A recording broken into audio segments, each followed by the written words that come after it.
नमस्कार दोस्तों, किस्से कहानियां में एक बार फिर आपका स्वागत है। दोस्तों, आज मैं आपके लिए एक ऐसी कहानी लेकर आई हूँ जो आप में से कुछ लोगों ने अपने स्कूल के दिनों में जरूर पढ़ी होगी। मैंने भी पढ़ी थी और मुझे यह कहानी आज तक याद है। ये कहानी मेरी कुछ पसंदीदा कहानियों में से एक कहानी है। ये कहानी लिखी है श्रीमती उषा प्रियमवदा जी ने और इस कहानी का शीर्षक है वापसी। श्रीमती उषा प्रियमवदा द्वारा रचित वापसी कहानी एक सेवानिवृत्त रेलवे कर्मचारी गजाधर बाबू की मार्मिक कहानी है, जो 35 साल की नौकरी के बाद परिवार के साथ रहने घर लौटते हैं। वहां उन्हें प्यार की जगह उपेक्षा, परायापन और अपने ही घर में एक मेहमान की तरह रहने को मिलता है। अंत में वे निराश होकर घर छोड़ देते हैं। तो चलिए सुनते हैं उषा प्रियमवदा द्वारा रचित कहानी वापसी। गजाधर बाबू ने कमरे में जमा सामान पर एक नजर दौड़ाई। 2 बक्स, डोलची, बाल्टी। यह डिब्बा कैसा है गणेशी? उन्होंने पूछा। गणेशी बिस्तर बांधता हुआ कुछ गर्व, कुछ दुख, कुछ लज्जा से बोला, घरवाली ने साथ को कुछ बेसन के लड्डू रख दिए हैं, कहा बाबूजी को पसंद थे। अब कहां हम गरीब लोग आपकी कुछ खातिर कर पाएंगे।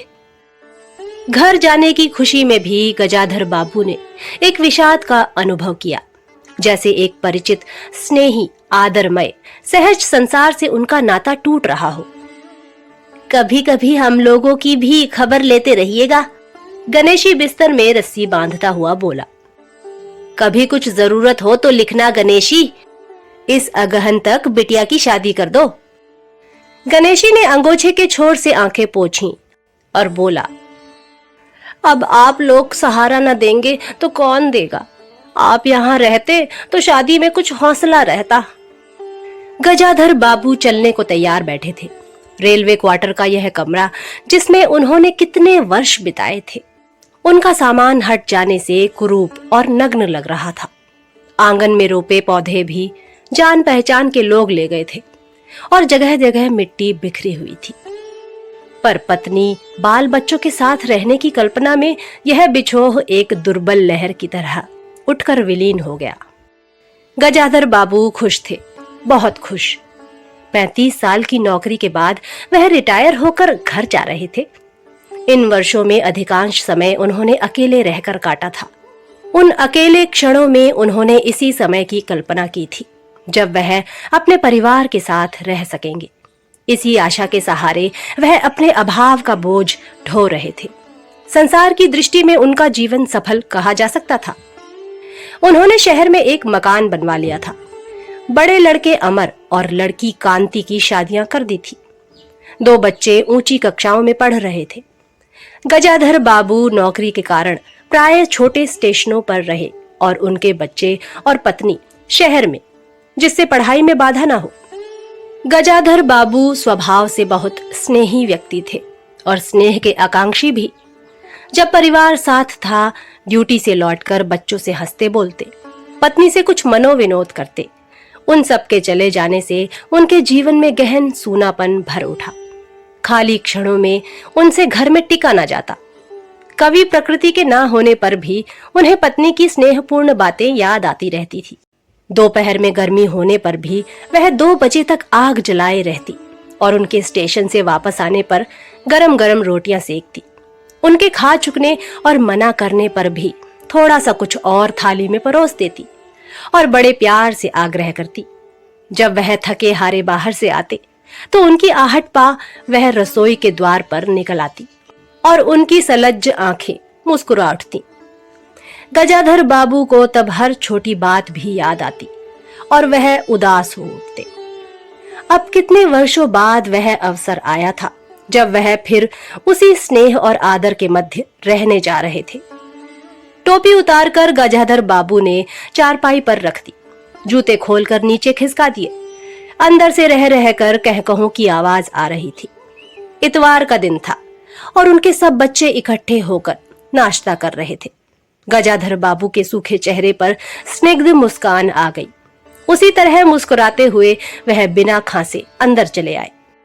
उन्होंने देखा कि नरेंद्र कमर पर हाथ रखे शायद गत रात्रि की फिल्म में देखे गए किसी नृत्य की नकल कर रहा था और बसंती हंस हंस कर दोहरी हो रही थी। अमर की बहू को अपने तन बदन आंचल या घूंघट का कोई होश न था और वह उन्मुक्त रूप से हंस रही थी। गजाधर बाबू को देखते ही नरेंद्र धप से बैठ गया और चाय का प्याला उठाकर मुंह से लगा लिया। बहू को होश आया और उसने झट से माथा ढक लिया। केवल बसंती का शरीर रह रहकर हंसी दबाने की प्रयत्न में हिलता रहा। गजाधर बाबू ने मुस्कुराते हुए उन लोगों को देखा, फिर कहा, क्यों नरेंद्र, क्या नकल हो रही थी? कुछ नहीं बाबूजी, नरेंद्र ने सिट पिटाकर कहा। गजाधर बाबू ने चाहा था कि वह भी इस मनोविनोद में भाग लेते, पर उनके आते ही जैसे सब कुंठित हो चुप हो गए। उससे उनके मन में थोड़ी सी खिन्नता उपज आई। बैठते हुए बोले, बसंती, चाय मुझे भी देना। तुम्हारी अम्मा की पूजा अभी चल रही है क्या? बसंती ने मां की कोठरी की ओर देखा। अभी आती ही होंगी, और प्याले में उनके लिए चाय छानने लगी। बहू चुपचाप पहले ही चली गई थी। अब नरेंद्र भी चाय का आखिरी घूंट पीकर उठ खड़ा हुआ। केवल बसंती पिता के लिहाज में चौके में बैठी मां की राह देखने लगी। गजाधर बाबू ने एक घूंट चाय पी और फिर कहा, बेटी, चाय तो फीका है, लाइए चीनी और डाल दे। बसंती बोली, रहने दो, तुम्हारी अम्मा जब आएगी तभी पी लूंगा। थोड़ी देर में उनकी पत्नी हाथ में अर्घ्य का लोटा लिए निकली और अशुद्ध स्तुति कहते हुए तुलसी में डाल दिया। उन्हें देखते ही बसंती भी उठ गई।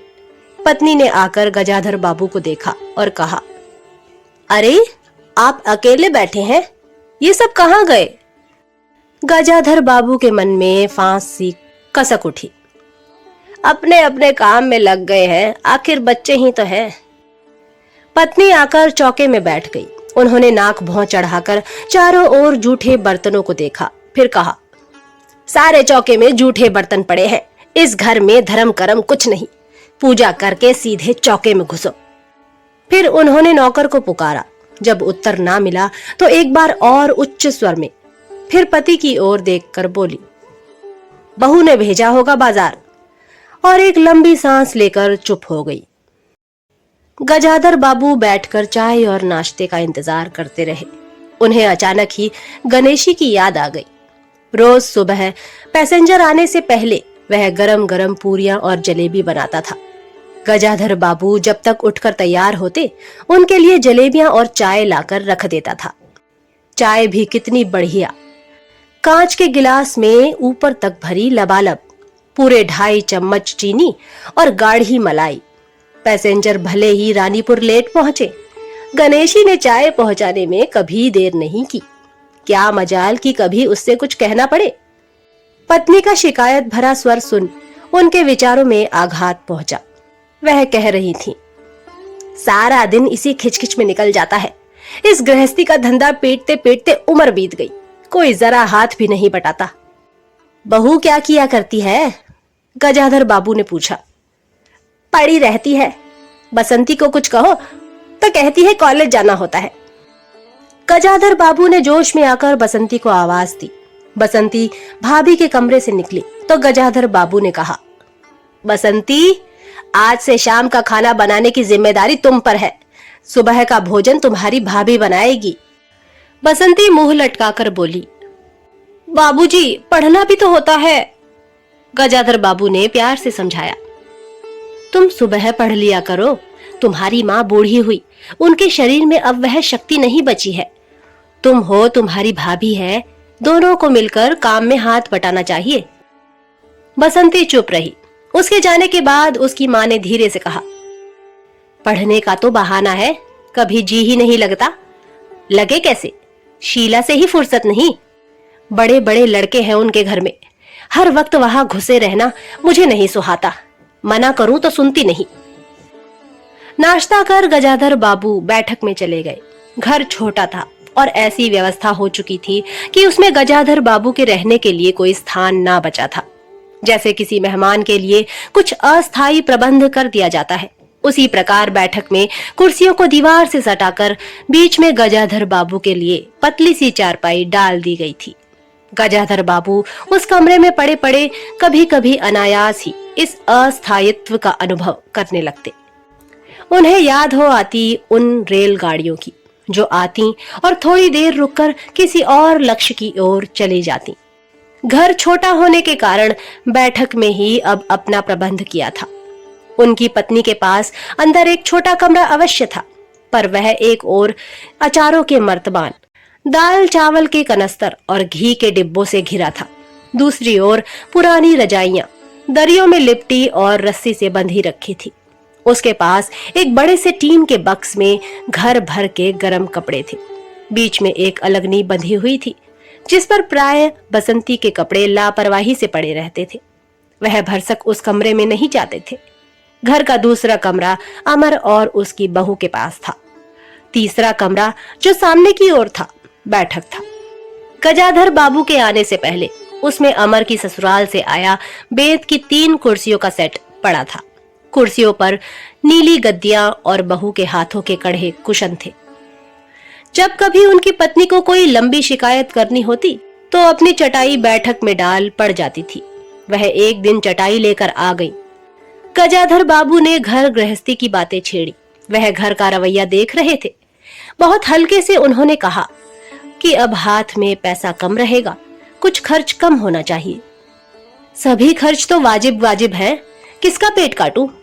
यही जोड़ गांठ करते करते बूढ़ी हो गई, न मन का पहना न ओढ़ा। गजाधर बाबू ने आहत विस्मित दृष्टि से पत्नी की ओर देखा। उनसे अपनी हैसियत छिपी न थी। उनकी पत्नी तंगी का अनुभव कर उसका उल्लेख करती, यह स्वाभाविक था, लेकिन उनमें सहानुभूति का पूर्ण अभाव गजाधर बाबू को बहुत खटका। उनसे यदि राय बात की जाती कि प्रबंध कैसे हो, तो उन्हें चिंता कम, संतोष अधिक होता। लेकिन उनसे तो केवल शिकायत की जाती थी, जैसे परिवार की सब परेशानियों के लिए वही जिम्मेदार थे। तुम्हें किस बात की कमी है अमर की माँ? घर में बहू है, लड़के बच्चे हैं, सिर्फ रुपए से ही तो आदमी अमीर नहीं होता, गजाधर बाबू ने कहा। और कहने के साथ ही अनुभव किया यह उनकी आंतरिक अभिव्यक्ति थी, ऐसी कि उनकी पत्नी नहीं समझ सकती। हाँ, बड़ा सुख है ना बहू से, आज रसोई करने गई है, देखो क्या होता है, कहकर पत्नी ने आंखें मूंदी और सो गई। गजाधर बाबू बैठे हुए पत्नी को देखते रह गए। यही थी क्या उनकी पत्नी, जिसके हाथों के कोमल स्पर्श, जिसकी मुस्कान की याद में उन्होंने संपूर्ण जीवन काट दिया था। उन्हें लगा कि वह लावण्यमयी युवती जीवन की राह में कहीं खो गई है और उसकी जगह आज जो स्त्री है वह उनके मन और प्राणों के लिए नितांत अपरिचित है। गाढ़ी नींद में डूबी हुई उनकी पत्नी का भारी सा शरीर बहुत बेडौल और कुरूप लग रहा था। चेहरा श्रीहीन और रूखा था। गजाधर बाबू देर तक निसंग दृष्टि से पत्नी की ओर देखते रहे और फिर लेटकर छत की ओर ताकने लगे। अंदर कुछ गिरा और उनकी पत्नी हड़बड़ाकर उठ बैठी। लो, बिल्ली ने कुछ गिरा दिया शायद, और वह अंदर भागी। थोड़ी देर में लौटकर आई तो उनका मुंह फूला हुआ था। देखा बहू को, चौका खुला छोड़ाई, बिल्ली ने दाल की पतीली गिरा दी। सभी तो खाने को है, अब क्या खिलाऊंगी? वह सांस लेने के लिए रुकी और बोली, एक तरकारी और 4 पराठे बनाने में सारा डिब्बा घी उड़ेल कर रख दिया। जरा सा दर्द नहीं है, कमाने वाला हाड तोड़े और यहाँ चीजें लुटे।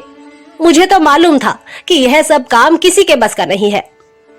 गजाधर बाबू को लगा कि पत्नी कुछ और बोलेंगी तो उनके कान झंझना उठेंगे। होंठ भींचकर करवट लेकर उन्होंने पत्नी की ओर पीठ कर ली। रात का भोजन बसंती ने जानबूझकर ऐसा बनाया था कि कौर तक निगला न जा सके।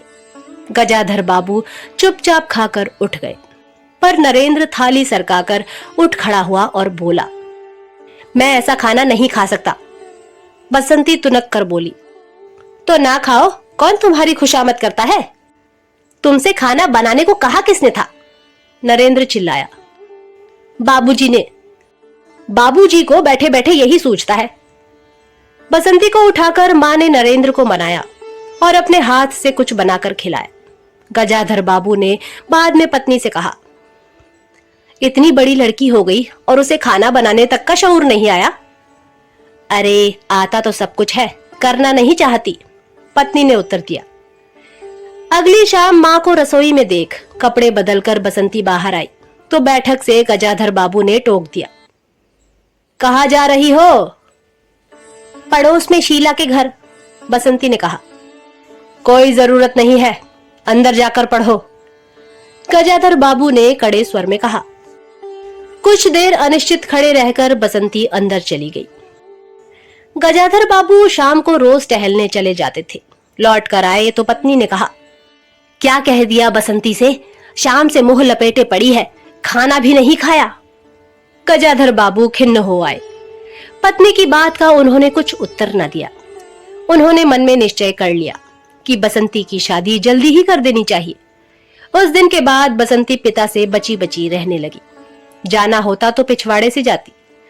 गजाधर बाबू ने दो एक बार पत्नी से पूछा तो उत्तर मिला, रूठी हुई है। गजाधर बाबू को रोष हुआ। लड़की के इतने मिजाज, जाने को रोक दिया तो पिता से बोलेगी नहीं।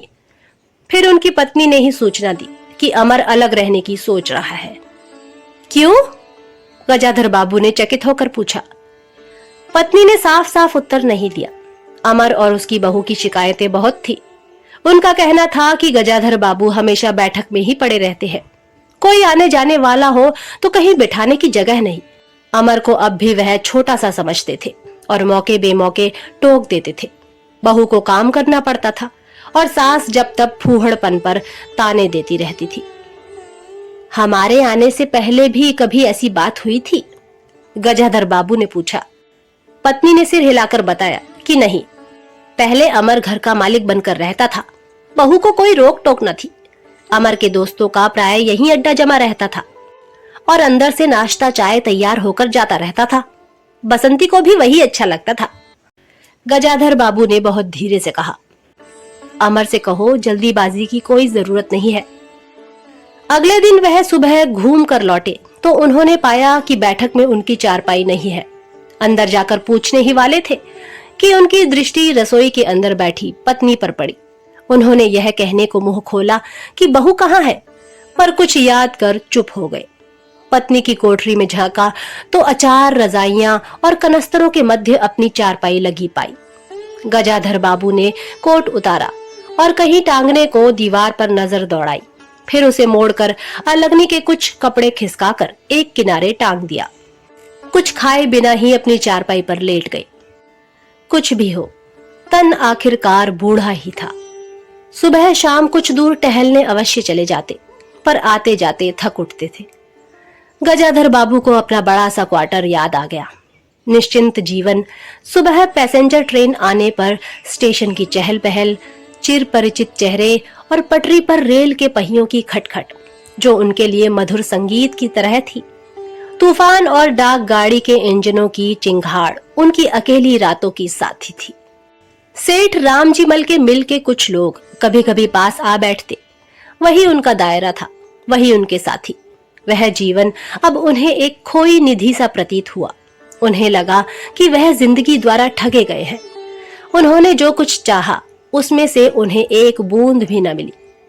लेटे हुए वह घर के अंदर से आते विविध स्वरों को सुनते रहे। बहू और सास की छोटी सी झड़प, बाल्टी पर खुले नल की आवाज, रसोई के बर्तनों की खटपट और उसी में दो गौरियों का वार्तालाप। और अचानक ही उन्होंने निश्चय कर लिया कि अब घर की किसी बात में दखल न देंगे। यदि गृह स्वामी के लिए पूरे घर में एक चारपाई की जगह नहीं है तो यहीं पड़े रहेंगे। अगर कहीं और डाल दी गई तो वहां चले जाएंगे। यदि बच्चों के जीवन में उनके लिए कहीं स्थान नहीं तो अपने ही घर में परदेसी की तरह पड़े रहेंगे। और उस दिन के बाद सचमुच गजाधर बाबू कुछ नहीं बोले। नरेंद्र रुपए मांगने आया तो बिना कारण पूछे उसे रुपए दे दिए। बसंती काफी अंधेरा हो जाने के बाद भी पड़ोस में रही तो भी उन्होंने कुछ नहीं कहा। पर उन्हें सबसे बड़ा गम यह था कि उनकी पत्नी ने भी उनमें कुछ परिवर्तन लक्ष्य नहीं किया। वह मन ही मन कितना भार ढो रहे हैं, इससे वह अनजान ही बनी रही। बल्कि उन्हें पति के घर के मामले में हस्तक्षेप ना करने के कारण शांति ही थी। कभी कभी वह कह भी उठती, ठीक ही है, आप बीच में ना पड़ा कीजिए, बच्चे बड़े हो गए हैं, हमारा जो कर्तव्य था कर रहे हैं, पढ़ा रहे हैं, शादी कर देंगे। गजाधर बाबू ने आहत दृष्टि से पत्नी की ओर देखा। उन्होंने अनुभव किया कि वह पत्नी और बच्चों के लिए केवल धनोपार्जन के निमित्त मात्र है। जिस व्यक्ति के अस्तित्व से पत्नी मांग में सिंदूर डालने की अधिकारिणी है, समाज में उसकी प्रतिष्ठा है, उसके सामने वह 2 वक्त भोजन की थाली रख देने से सारे कर्तव्य से छुट्टी पा जाती है। वह घी और चीनी के डिब्बों में इतनी रमी हुई है कि अब वही उसकी संपूर्ण दुनिया बन गई है। गजाधर बाबू उनके जीवन के केंद्र नहीं हो सकते। उन्हें तो अब बच्चों की शादी के लिए भी उत्साह बुझ गया। किसी बात में हस्तक्षेप ना करने के निश्चय के बाद भी उनका अस्तित्व उस वातावरण का एक भाग ना बन सका। उनकी उपस्थिति उस घर में ऐसी असंगत लगने लगी थी, जैसे सजी हुई बैठक में उनकी चारपाई थी। उनकी सारी खुशी एक गहरी उदासीनता में डूब गई। इतने सब निश्चयों के बावजूद भी एक दिन बीच में दखल दे बैठे। पत्नी स्वभाव अनुसार नौकर की शिकायत कर रही थी। कितना कामचोर है, बाजार की भी चीज में पैसा बनाता है, खाने बैठता है तो खाता ही चला जाता है। गजाधर बाबू को बराबर यह महसूस होता रहता था कि उनके घर का रहन सहन और खर्च उनकी हैसियत से कहीं ज्यादा है। पत्नी की बात सुनकर कहने लगे कि नौकर का खर्च बिल्कुल बेकार है, छोटा मोटा काम है, घर में 3 मर्द है, कोई ना कोई कर ही देगा। उन्होंने उसी दिन नौकर का हिसाब कर दिया। अमर दफ्तर से आया तो नौकर को पुकारने लगा। अमर की बहू बोली, बाबूजी ने नौकर छुड़ा दिया है। क्यों? कहते हैं खर्च बहुत है। यह वार्तालाप बहुत सीधा सा था, पर जिस टोन में बहू बोली, गजाधर बाबू को खटक गया। उस दिन जी भारी होने के कारण गजाधर बाबू टहलने नहीं गए थे। आलस्य में उठकर बत्ती भी नहीं जलाई थी। इस बात से बेखबर नरेंद्र माँ से कहने लगा, अम्मा, तुम बाबूजी से कहती क्यों नहीं? बैठे बिठाए कुछ नहीं तो नौकर ही छुड़ा दिया। अगर बाबूजी यह समझे कि मैं साइकिल पर गेहूं रखकर आटा पिसाने जाऊंगा तो मुझसे यह नहीं होगा। हाँ अम्मा, बसंती का स्वर था। मैं कॉलेज भी जाऊं और लौटकर घर में झाड़ू भी लगाऊं, यह मेरे बस की बात नहीं है। बूढ़े आदमी हैं, अमर भुनभुनाया। चुपचाप पड़े रहे, हर चीज में दखल क्यों देते हैं? पत्नी ने बड़े व्यंग से कहा। और कुछ नहीं सूझा तो तुम्हारी बहू को ही चौके में भेज दिया। वह गई तो 15 दिन का राशन 5 दिन में बनाकर रख दिया। बहू कुछ कहे इससे पहले वह चौके में घुस गई। कुछ देर में अपनी कोठरी में आई और बिजली जलाई तो गजाधर बाबू को लेटे देख बड़ी सिटपिटाई। गजाधर बाबू की मुख मुद्रा से वह उनमें भावों का अनुमान ना लगा सकी। वह चुप आंखें बंद किए लेटे रहे। गजाधर बाबू चिट्ठी हाथ में लिए अंदर आए और पत्नी को पुकारा। वह भीगे हाथ लिए निकली और आंचल से पोंछती हुई पास आ खड़ी हुई। गजाधर बाबू ने बिना किसी भूमिका के कहा, मुझे सेठ रामजी मल की चीनी मिल में नौकरी मिल गई है। खाली बैठे रहने से तो 4 पैसे घर में आए, वही अच्छा है। उन्होंने तो पहले ही कहा था, मैंने ही मना कर दिया था। फिर कुछ रुककर जैसे बुझी हुई आग में एक चिंगारी चमक उठे। उन्होंने धीमे स्वर में कहा, मैंने सोचा था कि बरसों तुम सबसे अलग रहने के बाद अवकाश पाकर परिवार के साथ रहूंगा। खैर, परसों जाना है, तुम भी चलोगी? मैं? पत्नी ने सक पकाकर कहा, मैं चलूंगी तो यहाँ का क्या होगा? इतनी बड़ी गृहस्थी, फिर सयानी लड़की। बात बीच में काटकर गजाधर बाबू ने हताश स्वर में कहा, ठीक है, तुम यहीं रहो, मैंने तो ऐसे ही कहा था। और गहरे मौन में डूब गए। नरेंद्र ने बड़ी तत्परता से बिस्तर बांधा और रिक्शा बुला लाया। गजाधर बाबू का टीन का बक्स और पतला सा बिस्तर उस पर रख दिया गया। नाश्ते के लिए लड्डू और मठरी की डलिया हाथ में लिए गजाधर बाबू रिक्शे पर बैठ गए। एक दृष्टि उन्होंने अपने परिवार पर डाली, फिर दूसरी ओर देखने लगे और रिक्शा चल पड़ा। उनके जाने के बाद सब अंदर लौट आए। बहू ने अमर से पूछा, सिनेमा ले चलिएगा ना? बसंती ने उछलकर कहा, भैया हमें भी। गजाधर बाबू की पत्नी सीधे चौके में चली गई। बची हुई मठरियों को कटोर दान में रखकर अपने कमरे में लाई और कनस्तरों के पास रख दिया। फिर बाहर आकर कहा, अरे नरेंद्र, बाबूजी की चारपाई कमरे से निकाल दे, उसमें चलने तक की जगह नहीं है। आप सुन रहे थे श्रीमती उषा प्रियंवदा जी की लिखी कहानी वापसी। जल्द ही अगली कहानी के साथ प्रस्तुत होंगे। तब तक के लिए नमस्कार।